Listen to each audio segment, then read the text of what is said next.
এক গোপন সংবাদের ভিত্তিতে গত 16/5/2022 তারিখে রাত্রি অনুমান 9:30টার সময় সোনামুড়া থানার পুলিশ দুজন আসামি যখন শাহজাহান মৈশান এবং দেলোয়ার হোসেন মৈশানকে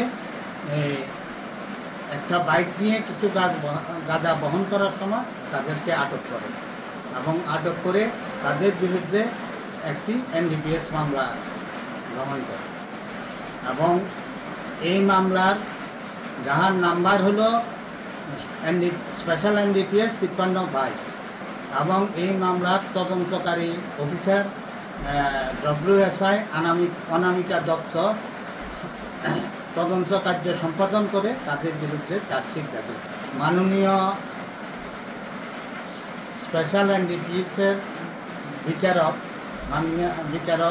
শঙ্করী দাস মহোদয়া তাদের সাক্ষ্যবাক্য গ্রহণ করিয়া এবং তাদেরকে দোষী সাব্যস্ত করে। কতজনের সাক্ষী নেওয়া আছে?